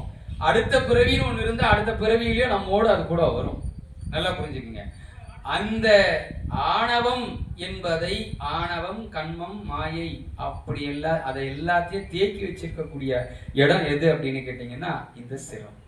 இதை குவித்தல் அப்படின்னா என்ன அர்த்தம் அப்படின்னா, செயல்படாது செய்தலுக்கு பேர் தான் என்னது அப்படின்னு கேட்டீங்கன்னா குவித்தல். இது என்ன செய்யக்கூடாதான்? செயல்படக்கூடாது. இறைவன் முன்னாடி வந்து நின்னதுக்கு அப்புறம் என்ன செய்யக்கூடாது? செயல்படக்கூடாது. என்ன பண்ணிட்டு இருக்க கூடாது? மூளை வேலை செய்யக்கூடாது. மூளை வேலை செய்ய புரியுதா? வந்து நின்றுட்டு நம்ம மூளை வேலை செஞ்சா என்ன பண்ணுவோம்? ஆமா, நம்ம தேவையில்லை தான் கேட்க நிக்கிறோமே. ஒரு 200 ரூபாய் கொடுத்தா யாராவது கிட்ட கொண்டு விடுவாங்க? அவனை கொஞ்சம் நகைச்சு விட்டுட்டு நகத்தை சொல்லுப்பா அப்படின்னு சொன்னதெல்லாம் எப்ப அப்படின்னா மூளை வேலை செய்யும் பொழுதுதான். இந்த சிரம் அதற்குரிய வேலையை செய்யும் பொழுது நான் என்ன பண்ணிக்கிட்டு இருப்பேன்? இங்க வந்து நின்று நான் என்ன செய்யணுமோ அதை மறந்துட்டு இங்கேயும் நானாகவே இருப்பேன். இங்கேயும் நான் என்னவா இருப்பேன்? நானாகவே இருப்பேன். அப்ப சிறங்குவிவார் ஓங்குவிக்கும் அப்படின்னா என்ன அர்த்தம் அப்படின்னா, பெருமான் முன்னாடி வந்து நின்று கரம் குவிக்கும் பொழுது எப்படி அந்த கரங்கள் இறைவனை துதிப்பதை தவிர வேறொரு நிலை இல்லாது நிற்கிறதோ அப்படி நம்முடைய சிரம் அங்க போய் நிற்கும் போது என்ன பண்ணணுமா? குவிந்து நிற்க வேண்டும். குவிந்து இல்லை, புரியுதுங்களா? குவிந்து நிற்க வேண்டும். குவிந்து அப்படின்னா நீங்க அந்த சிரம் குவிந்துச்சுனாலே தன்னால என்ன ஆயிடுவீங்க? குனிஞ்சுதான் நிற்கணும். அது குவிந்துச்சுனாலே குனிஞ்சுதான் நிற்கணும், வேற வழி கிடையாது. புரியுதா? இந்த இந்த உடம்பை குனித்து காட்டுவது பக்தி கிடையாது. நல்லா புரிஞ்சுக்குங்க. இந்த உடம்பை, இந்த உடலை கையை தூக்கி காமிக்கிறதும் இப்படி பொத்து கீழே விழுந்து காமிக்கிறதும் பக்தி கிடையாது. புரியுதுங்களா? பக்தி என்பது என்னது அப்படின்னு கேட்டீங்கன்னா, உண்மையிலேயே இந்த கரங்கள் எப்படி மேல போச்சு, எதுக்கு மேல போச்சு அப்படின்றது தெரியக்கூடாது. மேல போன கரங்கள் எனது இல்ல, இது எனக்கு கொடுக்கப்பட்டது இல்லை, என் வேலையை செய்யப்பட்டதுக்காக கொடுக்கப்பட்டது இல்லை அப்படின்றத நம்ம புரிஞ்சுக்கணும். இந்த சிரம் குவித்தல் என்பது என்ன அப்படின்னா, சுவாமி எதுவுமே என்னோடது இல்லையா, இந்த மூளை இங்க வேலையே செய்யக்கூடாது. பல முறை இங்க பேசியிருக்கோம். பெருமானிடத்தில் போய் நிற்கும் போது எப்படி நிக்கணும்? பிணமாக நிற்க வேண்டும். அதுதான் இந்த 2 வரிகளினுடைய பொருள். அங்க போய் நிற்க வேண்டியது. நிற்கும் போது என்னது? நான் வந்துட்டேன்னு சொல்லிட்டு நிற்க கூடாது. பெருமானே வர வச்சுட்டே சாமி, நன்றி ஐயா அப்படின்னு சொல்லிட்டு சிரமும் கரமும் குவித்து நிற்க வேண்டும். அப்படி சிரங்குவிவார் ஓங்குவிக்கும். நல்லா புரிஞ்சுக்கீங்க. இந்த சிரம் எப்பொழுது இறைவன் பேராற்றலோடு குவிக்கப்படுகிறதோ அவங்களுக்கு என்ன வருமா? ஓங்குவித்தல் அப்படின்னா உயர்வு. என்ன உயர்வு? செல்வம் செல்வம்லாம் வரும் ஐயா. நம்மளுக்கு பல பாட்டு இருக்கும். ஆனா அந்த செல்வோன்னு வர பாட்டை கையில வச்சுக்கிட்டு அவங்க பண்ற ஆடம்பரம் இருக்கு தெரியுமா? இந்த செல்வம்னு ஒரு பாட்டுல வந்துட்டா போச்சு, முடிஞ்சு போச்சு. செல்வம் தருவா அப்படின்னு வந்துட்டுனா முடிஞ்சு போச்சு. வாசி தீரவே காசு இருக்கு, அதுதான்யா பதிகம் அப்படின்ட்டு கையில எடுத்து வச்சுக்கிட்டு அதையே புலம்பிக்கிட்டு திரிவாங்க. அதெல்ல. நல்லா புரிஞ்சுக்கங்க. சிறங்குவிவார் ஓங்குவிக்கும் உயர்வு என்பது என்னது அப்படின்னு கேட்டீங்கன்னா, இந்த செல்வம், பேர், புகழ், செல்வம் இதெல்லாம் இந்த உலகியல் வாழ்க்கையில எங்கனாலும் யாருனாலையும் தர முடியும், பெற முடியும். ஆனால் ஞானம் என்ற ஒன்றை இறைவனால் மட்டும்தான் தர முடியும். அந்த ஞானம் என்பதுதான் உயர்வு. அந்த ஞானம் என்பதுதான் உயர்வு. எப்ப அந்த ஞானம் வரும் அப்படின்னு கேட்டீங்கன்னா, இந்த சிரமும் கரமும் எனது இல்ல சாமி, இந்த சிரமும் கரமும் உனதுயா, இதை வைத்துக்கொண்டு இந்த தூள உடம்பை வைத்து நான் இந்த உலகிற்கு என்ன செய்ய வேண்டுமோ அதை செய்ய வைப்பவன் நீயா என்ற அறிவு வரும்பொழுது தான் ஓங்குவித்தல் என்ற ஒரு செயல் நடக்கும். ஓங்குவித்தல்னா என்னது அப்படின்னா, ஓங்கு வித்தல். நல்லா புரிஞ்சுங்க. ஓங்கு வித்தல் அப்படின்னா என்ன அர்த்தம்? அது ஓங்கு வித்தல் அப்படின்னா தொடர் செயல் அப்படின்றது அர்த்தம். தொடர் செயல் அப்படின்னா என்ன அர்த்தம்? கண்டினியூஸ். கொஞ்சம் கொஞ்சமா மேல கொண்டு போவாருன்னு அர்த்தம். கொஞ்சம் கொஞ்சமா என்ன பண்ணுவாரு? கொண்டு போவாரு. எப்போ? கரமும் சிரமும் குவிந்து அவன் முன்னே நம்மை அர்ப்பணித்து நின்றவே ஆனால், நம் சிரமும் கரமும் குவிந்து அவன் முன்னே நிற்போமே ஆனால் என்ன நடக்கும்? நம்மை அவன் என்ன பண்ணுவான்? ஓங்குவிப்பான். சிறங்குவிவார் ஓங்குவிக்கும் சீரோன் கடல். இந்த வார்த்தை கவனிக்கணும். யாரு? சீரோன். ஏன் இந்த இடத்துல சீரோன்னு சொல்றாரு? சீர்னா என்னது? ஒரே சமமா சரியான நிலையில் இருப்பதற்கு பேர் என்னது அப்படின்னு கேட்டா சீர். ஒரு கோடு ஒன்று வரையணும். இந்த கோடு கோணமானல இருந்தா அது கோடு கிடையாது.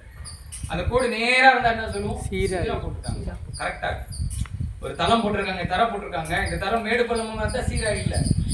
இந்த தர நல்ல நம்ம எப்போ கண்ணை மூடிட்டு கூட நம்மளால நடக்க முடியும் அப்படின்னா அது சீரான தர. அப்ப சீரோன் அப்படின்னா என்னது அப்படின்னா, இந்த உலக உயிர்களை எல்லாம் ஒரே நிலையில் உருவாக்குவதற்காக ஒரே நிலையில் பார்ப்பவன் இறைவன். நல்லா புரிஞ்சு. பாரமனா இங்க உட்காந்து திருவாசகம் பேசுறாங்க, அதனால எனக்கு ஒரு இதுவும் இந்த பையன் வர்றதே இல்லையா கோயிலுக்கு, அவனுக்கு வரணும். அப்படி இறைவன் தராரா அப்படின்னு கேட்டா இறைவன் அப்படி தருவது கிடையாது. சீரோன் அப்படின்னு மாணிக்கவாசக பெருமான் சொல்வதற்கு பொருள் என்ன அப்படின்னா, அவன் எப்பொழுது சீரோன் என்பது நமக்கு புரிய வரும் அப்படின்னு கேட்டீங்கன்னா, எப்ப நீங்க வேகம் கெடுத்து நிற்கிறீர்களோ அப்ப உங்களுக்கு அவன் சீரோன் என்பது புரியும். பிறப்பை அறுக்கக்கூடிய ஆற்றல் அவனிடத்தில் மட்டும்தான் இருக்கிறது என்ற அறிவு எப்பொழுது உங்களுக்கு வருகிறதோ அப்பதான் அவன் சீரோன் என்பது புரியும்.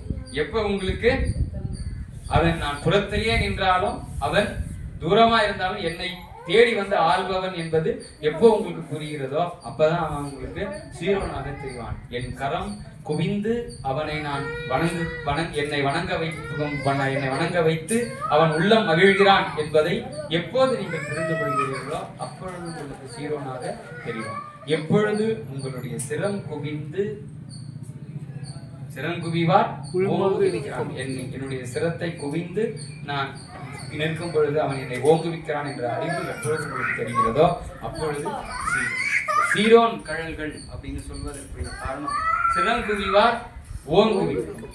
சிறங்குவிந்து நீங்க இறைவனை வணங்கும் பொழுது திருப்பெருந்துறையில் அதுதான் நடந்தது. நல்லா புரிஞ்சு.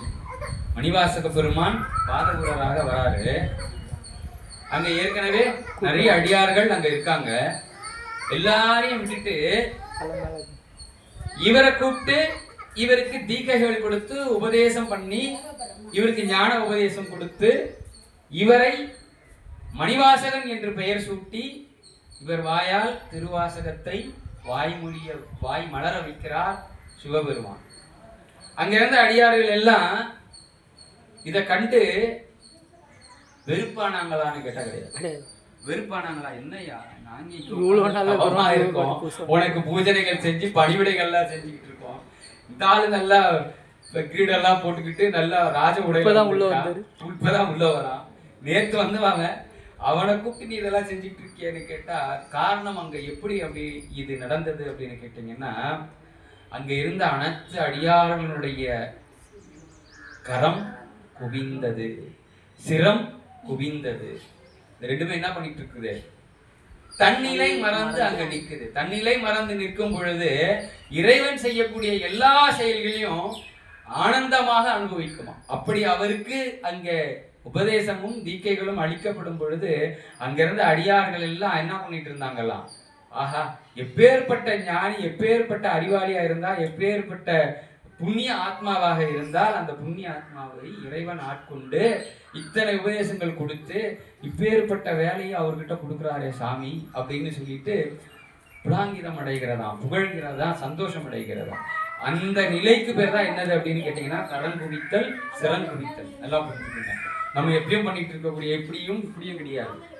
அப்ப கரங்குவிக்கிறது சிரம் குவிப்பது எதுனா என்னது அப்படின்னு கேட்டீங்கன்னா, இந்த ரெண்டு கைகள் மேல போயாச்சுன்னா பெருமானே இதை வைத்து நான் எந்த வேலையும் செய்யக்கூடியது. அழகா சொல்றாரு இல்லையா, எம் கைகள் உனக்கல்லாது எப்பணியும் செய்ய, எம் கைகள் உனக்கல்லாது எப்பணியும் செய்ய, கங்குள் பகல் எம் கண் மற்றொன்று காண. அது இரவாக இருந்தாலும் சரி, பகலாக இருந்தாலும் சரி, என்னோட கண்ணை எதை பார்க்க கூடாது, உன்னை எல்லாரும் மற்றொன்றை பார்க்க கூடாது அப்படின்னு கேட்கிறாரு இல்லையா. ஏன் அப்படி கேட்கிறாரு? எப்படி கேட்க முடியாது? இந்த சிரமும் கரமும் குவிந்தால்தான் கேட்க முடியும். இந்த சிரமும் கரமும் மணிவாசகன் திருவாசகத்தில் சொன்ன அடிப்படையில் குவிக்கப்பட வேண்டும். சிறங்குவிவார் அப்படின்னா சிரம் நமக்கு ஒன்னே ஒண்ணுதான். ஆனா குவித்தல் அப்படின்னா என்னதுன்னா அதுல இருக்கக்கூடிய அத்தனை அழுக்குகளையும் என்ன பண்ணிடணும், பெருமான் இடத்துல வச்சுட்டு, பெருமானே இந்த தலையையும் இந்த கையையும் வச்சுக்கிட்டு நான் பண்ற வேலை இருக்குது பாரியா அப்படின்னு சொல்லிட்டு நின்றணும். அவ்வளவுதான். கரங்குவிவார் ஓங்குவிக்கும் சீரோன் கழல். இப்படி நீங்க நின்னுட்டீங்க அப்படின்னா அவன் உங்களை என்ன செய்வதற்கு தயாராக இருக்கிறான்? சீர் செய்வதற்கு தயாராக இருக்கிறான். உங்களை தூய்மைப்படுத்துவதற்கும் உங்களை தூய்மையான நெறியை நோக்கி அழைத்து செல்வதற்கும் அவன் தயாராக இருக்கிறான். அப்படிப்பட்ட அந்த தூயோன், அந்த சீரோனுடைய பூங்கழல்கள் என்னவாகணும்? சீரோன் கழல் வெல்க. பெருமானே நான் எங்கேயாவது ஓடி போய் வெளியில நின்றுட்டாலும், நான் குவியாது நின்றாலும், சிறங்குவியாது உன் மின் வந்து நின்றாலும் நீ என்ன செய்யணும்? என் சிரத்தையும் கரத்தையும் என்னுள் நின்று நீ குவிக்க செய்ய வேண்டும் இறைவா. இது அத்தனையும் வென்று ஆக வேண்டும். இந்த 5 வெல்க ஒரு உயிருக்கு கிடைக்க பெறுமே. ஆனால் வெல்ல நமக்கு முதல் படி என்னது? வாழ்க. இறைவனை நம்ம என்ன செஞ்சிருக்கணும்? நமக்குள் ஆழ்த்தி இருக்க வேண்டாம். நமக்குள் நீ எனக்குள் ஆழ்ந்து விடுறவா, ஆழ்ந்து விடுறவான்னு அழைக்க அழைக்க பெருமான் நம்மை வெல்வதற்கு தயாராக இருப்பான். எந்தெந்த நிலையெல்லாம் பெருமான் நம்மளை வெல்லணும் அப்படின்றத நாம் உணர்ந்து கொள்வதற்காக தான் 5 நிலைகளை சொல்கிறார் மணிவாசக பெருமான். முதலில் வெல்ல வேண்டியது அவன் எது அப்படின்னா நம்மளுடைய வேகத்தை. இரண்டாவது என்னது? எப்பொழுது அவன் என்னுடைய வேகத்தை வெல்கிறானோ இரவா நிலையை நோக்கி என்னை பயணம் செய்ய வைக்க போகிறவன் அவன்தான் என்பதை புரிந்து கொள்ளக்கூடிய அறிவை இறைவன் தருகிறான். புறத்தார்க்கு செய்யும். ஒருவேளை நான் என் வினையின் அடிப்படையில தள்ளி தூரமாக நின்றாலும் அவன் எனக்கு அவன் ரொம்ப தூரத்துல நின்றாலும் அவன் என்ன பண்ணுவான்? வந்து என்னை ஆட்கொள்வான் என்ற தெளிவை எப்பொழுதும் இறைவன் தருவதற்கு அவனுடைய திருவடி கமலங்கள் என்னை வெல்ல வேண்டும். கரங்குவிவார் உள்மகிழும் கோண்கடல்கள் வெல்க, சிறங்குவிவார் சீரோன் கடல் வெல்க அப்படின்னு 5 வெல்க சொல்லி முடிக்கிறார் மாணிக்கவாசகர். 6 வாழ்க பார்த்தோம், 5 வெல்க பார்த்தோம்.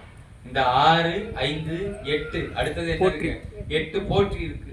8 போற்றி அந்த 6, 5, 8 தான் திருவாசகம் 658 பாடல்களாக மலர்ந்தது. மாணிக்க வாசக பெருமான் திருவாய் மலர்ந்து சிவபெருமான் அவர் உள்ளிருந்து சொன்னது. சிவபெருமானே இந்த உலக உயிர்களுக்கு மாணிக்க வாசக பெருமானை சொல்ல வைத்தது என்பதை எல்லோரும் புரிந்து கொள்ள வேண்டும் என்பதற்காக தான் அந்த 658 பாடல்கள் திருவாசகத்தில் இருக்கிறது. அந்த 658 பாடல்கள் திருவாசகத்துல மாணிக்க வாசக பெருமான் பாடும் பொழுது எண்ணிக்கிட்டே பாடுறது கிடையாது.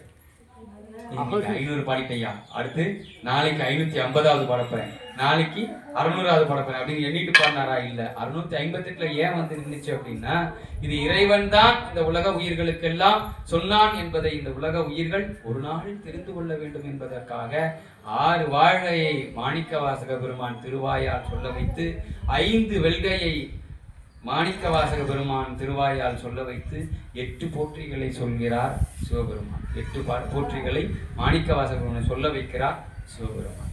ஏன்? இந்த 658 பாடல்கள் தான் இந்த உலக உயிர்களுக்கு கிடைக்க போகுது. கழுக்குன்றன்னு ஒரு பதிகம் இருக்கு. எத்தனை பாட்டு இருக்கு? அதெல்லாம் 7 தான் இருக்கு. ஆனா தெரியாது அவர் 7 தான் பாடினாரான்றது தெரியாது. திருப்படை எழுச்சி இருக்கு, அதுல எத்தனை கிடைச்சது? 2 தான் கிடைச்சது. திருப்புலம்பல் இருக்குது, 3 தான் கிடைச்சது. ஆனந்த மாலை 7. இந்த மாதிரி நிறைய பதிகங்கள்ல எத்தனை கிடைச்சிருக்கு? 7, 9, சிலதுல 11 கிடைச்சிருக்கு. பிரார்த்தனை 10ன்றதுல 11 கிடைச்சிருக்கு. தெரியாது இறைவனுடைய கணக்கு என்ன அப்படின்னு கேட்டீங்கன்னா, கொண்டு வந்து எங்க நிறுத்தணும்னு சொல்லியிருக்காரு. 658 தான் இந்த உலக உயிர்கள் எல்லாம் தேர்வதற்கு கொடுக்கணும். ஒரு மருத்துவர்கிட்ட போறீங்க, உங்களுக்கு ஒரு நோய் இருக்கு, அந்த மருத்துவர் எதன் அடிப்படையில் உங்களுக்கு மருந்து எழுதுறாரு? இந்த உடம்பு அந்த மருந்தை எந்த விகிதத்தில் தாங்குமோ அந்த விகிதத்தில் தான் மருத்துவர் என்ன பண்ணுவாரு? மருந்து எழுதி கொடுப்பாரு. ஏன்? அதற்கு அதிகமா கொடுத்தா அவர் தாங்க மாட்டாரு, அவருக்கு கம்மியா கொடுத்தா அந்த நோய் தீராது. அப்படி இந்த உலக உயிர்கள் எல்லாம் உய்வென்னும் பாதையை நோக்கி வர வேண்டுமே. ஆனால் இந்த 658 பாடல்கள் இந்த உலக உயிர்களுக்கு போதுமானது என்பதை தீர்மானித்தவன் சிவபெருமான். அதனாலதான் இதை வந்து நாளைக்கு இந்த 6, 5, 8மே உள்ள நிறுத்திக்கினாலே போதுமானது. முதல்ல வர வச்சு நம்ம உள்ளத்துக்குள்ள நிறுத்தி ஒவ்வொரு வரியும் நல்லா புரிஞ்சுங்க. திருவாசகத்தில் இருக்கக்கூடிய ஒவ்வொரு வரியும் திருவாசகம் சொல்ல வருகின்ற முடிவு. திருவாசகம் சொல்லி முடிக்க நினைக்கின்ற முடிவு தான் திருவாசகத்தில் இருக்கக்கூடிய ஒவ்வொரு வரியும். நீங்க எங்க போய் தேடினாலும் அந்த வரியினுடைய உள்ளார்ந்த அர்த்தம் என்ன இருக்கும் அப்படின்னா, ஒரு மாதிரி உணர்த்துறதுதான். எல்லாம் இறைவன் செயல், உன்னை கொண்டு போய் இறைவன்கிட்ட கொடுத்துரு அப்படின்னு சொல்றதுதான் திருவாசகம். உன்னது என்பது இந்த உலகத்தில் ஒன்று கிடையவே கிடையாது என்பதுதான் திருவாசகம். புரியுதுங்களா? அத நாளைக்கு எத்தனை உயிர்கள் போட்டி போட்டு வந்து கேட்டாலும் அதுக்கு ஒரு ஒரு ஒரு ஒரு ஒரு என்ன சொல்றது, ஒரு சான்று வேணும்ல. நம்ம எல்லாம் கேட்போம்ல, எனக்கு என்னையா சாட்சி இப்படியா அப்படின்னு கேட்போம்ல. அப்படி அந்த சான்றாக நிற்பதுதான் இந்த 6 வாழ்க, 5 வெள்க, 8 போற்றி. மணி 1:10 போனா நீங்க வந்து இதுக்கு 6 இது முடியணும்ல. முடிக்கணும் முடியாது. சரி, அதனால அப்பேற்பட்ட அந்த 8 போற்றி முடியணும். அதனால அப்பேற்பட்ட அந்த நிலையை நம்ம புரிஞ்சு கொள்ள வேண்டும் என்பதற்காக தான் என்ன சொல்றாரு அப்படின்னா, அந்த 6 வாழ்க உள்ள கொண்டு வராங்க, 5 வெல்க சொல்லியிருக்காங்க. இந்த 2 நிலை அடைஞ்சிட்டோம். என்ன நிலை? பெருமானே என்னுள் வந்து ஆழ்ந்து விடு அப்படின்ற நிலையை நம்ம அடைஞ்சிட்டோம். நான் தப்பி தவறியதானா போயிட்டு அப்படி என்னுள் வந்து ஆழ்ந்த நீ என்ன பண்ணிட்டு இருக்காத, என்ன வேற எங்கேயோ போக விட்டுறாத சாமி, என்ன என்ன பண்ணிக்கிட்டே இரு. நான் வேறு நிலைக்கு போகும்போதெல்லாம் என்னை வென்று கொண்டே இருக்க வேண்டும் அப்படின்றது வெல்க. என்னை என்னுள் வந்து ஆழ்ந்தவன் என்னை வென்றவன் வென்று விட்டான் அப்படின்னா என்ன அர்த்தம்? வென்று விட்டான் அவங்க தான் அரசன். வென்று விட்டான் அப்படின்னா என்ன அர்த்தம்? நான் தோத்துட்டேன். அதுதான் எனக்கு. வென்று விட்டான் அப்படின்னா என்ன அர்த்தம்? நான் தோத்துட்டேன். தோத்தவன் என்ன செய்யணும்? தோத்தவன் வென்றவனை போற்றி கொண்டுதான் இருக்கிறேன். போற்றிக்கிட்டே இருக்கீங்கன்னா தான் நீங்க தோத்துட்டீங்கன்னு அர்த்தம். அவனை போற்றுவதை நீங்க மறந்து விட்டீங்க அப்படின்னா இன்னும் அவனிடத்தில் நீங்க தோற்கவில்லை என்பது பொருள். நல்லா புரிஞ்சுக்கணும். அவனை போற்றுவதை விட்டுட்டீங்க அப்படின்னா இன்னும் நீங்க என்ன பண்ணல, அவன் இடத்துல தோக்கலை. இன்னும் அந்த நான் என்ற ஆணவ மலம் நம்மிடம் இருந்து போகவில்லை என்றது அர்த்தம். ஆணவம், கண்மம், மாயை என்ற மும்மலங்களில் இன்னும் மூழ்கி இருக்கணும்ன்றது அர்த்தம். இதை வென்று நான் வெளியே போகல, இதை விட்டுட்டு நான் வெளியே போகல அப்படின்றது அர்த்தம். அப்ப எப்போ அவனை போற்ற முடியும் அப்படின்னு கேட்டீங்கன்னா நல்லா புரிஞ்சுக்கங்க. அவனை வா என்று அழைப்பதற்கு ஒரு நிலை, அவன் நம்மை வெல்வதற்கு ஒரு நிலை, அவன் வென்றதற்கு பின் நாம் தோற்றதற்கு பின் அவனை போற்றுவது என்பது ஒரு நிலை. அவனை போற்றக்கூடிய நிலை என்னது அப்படின்னு கேட்டீங்க அப்படின்னா, எப்ப அவன் நமக்குள் ஆழ்ந்து அவன் நம்மை வெல்கிறானோ அடுத்து நம்ம அவனை செய்ய வேண்டிய வேலை என்னது அப்படின்னு கேட்டீங்கன்னா, போற்றி போற்றி என்று அவனை என்ன பண்ணிக்கிட்டே இருக்க போறோம், போற்றுவது மட்டும்தான் செய்ய போறோம். நல்லா புரிஞ்சுக்குங்க. இந்த ரெண்டு நிலையை வாழ்க என்று அவனை நோக்கி நம்மை அழைக்க வைத்தவனும் அவன்தான், வெல்க என்று நம்மிடம் வந்து நம்மை வென்றவனும் அவன்தான். இந்த ரெண்டு வேலையை செஞ்சவன் தான் போற்றி என்பதையும் செய்ய வைப்பான். போற்றி என்பதையும் செய்ய வைப்பான். அந்த போற்றி எதை போற்றுவதாக இருக்க பொழுது பெருமானுடைய எல்லா செயல்களையும் போற்றிட்டு இருக்கான். இதை செஞ்சா அவனை போற்றுவேன், இதை செய்தால் அவனை தூற்றுவேன் என்று சொன்னால் அதற்கு பேர் போற்றி கிடையாது. அப்ப அந்த போற்றி என்ற நிலையை எப்படி சொல்லணுமா, 8 போற்றிகளாக சொல்லுகிறார் மாணிக்கவாசக பெருமான். நல்லா புரிஞ்சுங்க. ஏற்கனவே சொல்வது போல் 6 வாழ்க. 6 வாழ்க என்பது 6 வகை சமயங்களை, அவர் வாழ்ந்த காலத்துல 6 வகை சமயங்களை குறித்தது. அந்த சமயத்துல எந்த சமயத்துல பிறந்திருந்தாலும் சரி, சமயம் அல்லாது நாத்திகனாக பிறந்திருந்தாலும் சரி, அல்லது இந்த சமய அறிவே இல்லாத உயிரினமாக பிறந்திருந்தாலும் சரி, எப்பொழுதும் என்னுள் வந்து ஆழ்ந்து விட இறைவான்னு சொன்னதுதான் அந்த 6 வாழ்க. 5 வெல்க எதை குறிப்பிட்டது அப்படின்னு கேட்டீங்கன்னா, பெருமானே 5 பூதங்களாக நீக்கமர இந்த புவனங்கள் தோறும் விரிந்து படர்ந்து இருப்பவன் நீ. இந்த 5 பூதங்களாக நீ இருக்கக்கூடிய இந்த வெவ்வேறு புவனங்களில் 5 புலன்களை கொண்டு நான் என்ன பண்றேன், உழன்றுகிட்டு இருக்கேன். இந்த பூமியில வந்து என்ன பண்ணிட்டு இருக்கேன், வெவ்வேறு பிறவிகள் வெவ்வேறு உயிர்களாக பிறந்து இந்த 5 புலன்கள்ல ஏதோ ஒரு புலன் என்ன பண்ணிக்கிட்டே இருக்கு, ஆட்சி படைச்சுக்கிட்டே இருக்கு. இந்த 5 புலன்களையும் உன்னுடைய அந்த 5 பூதங்கள் விரிந்து பறந்து கிடக்கின்ற இந்த 5 பூதங்கள் அடக்கி ஆள்வதற்காக நான் உன்னை நோக்கி என்ன செய்ய சொன்னேன், வென்றுடையான்னு சொன்னேன். இந்த 5 புலன்களை நீ வெல்லணும் அப்படின்னா அதற்காக நான் என்ன சொன்னேன், உன்னை நோக்கி வெல்க வெல்க வெல்கன்னு சொன்னேன். 8 போற்றி வேணும். 8 போற்றி வேணும் அப்படின்னா எதுக்கு 8 போற்றணும் அப்படின்னு கேட்டீங்கன்னா, இந்த 2 நிலையை அடைஞ்சிட்டு அவன் ஞானி. வாழ்கன்னு சொல்லி பெருமானை தனக்குள் ஆழ்த்தி கொண்டு பெருமானை தன்னை வெல்ல வைத்து விட்டான் என்றால் ஞானி. ஞானம் வந்தவுடன் என்ன வந்துடக்கூடாது, ஆணவம் வரக்கூடாது சாமி. அப்படி அந்த ஆணவம் வரக்கூடாதுன்னா என்ன பண்ணிக்கிட்டே இருக்கணும், போற்றி போற்றின்னு சொல்லணும். எப்ப உன்னை போற்றி போற்றின்னு சொல்லணும் அப்படின்னு கேட்டீங்கன்னா, இந்த 2 நிலையை கடந்த ஒரு உயிர் 8 குணங்களை பெற்ற உயிராக மாறும். 8 குணங்களை பெற்ற உயிர் சிவமாம் தன்மையை அடைந்த உயிர். அந்த சிவமாம் தன்மை அடைந்த உயிருக்கு சிவத்தை தவிர வேறொன்று தெரியாது. அப்போ உன்னை போற்றுவதை தவிர வேறொன்று தெரியாது. அதுதான் அந்த 8 போற்றி உணர்த்துகின்ற தத்துவம் என்று சொல்லி